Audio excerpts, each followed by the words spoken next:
herzlich Servus zur Persönlichkeitsentwicklung auf Borisch, heute mit der Überschrift Existieren oder Leben.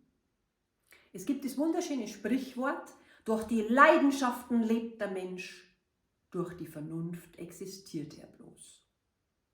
Und genau deswegen möchte ich heute einmal den Unterschied zwischen Existieren und Leben mit euch anschauen.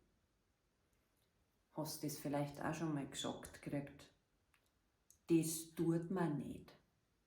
Wird zum Beispiel bis um 6 in der Früh feiern, als Frau an Mo reden, zum Widersprecher oder gar auffallen, das tut man nicht.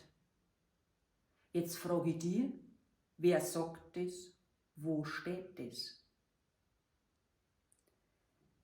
Menschen, die das zu dir sagen, die wollen dir Grenzen auferlegen. Das machen sie wahrscheinlich, weil sie dich schützen wollen. Es geht aber um dein Leben.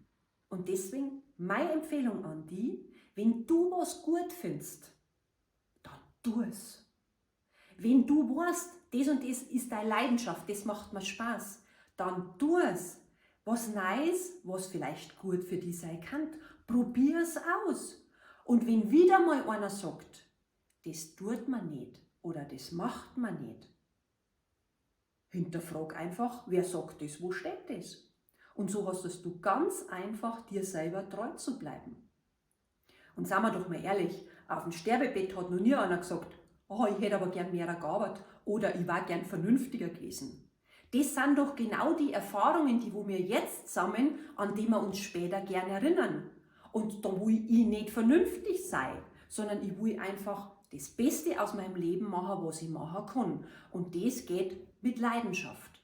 Und deswegen, es geht um dein Leben, deswegen tu das, was dir gut tut, denn wer will, der kann.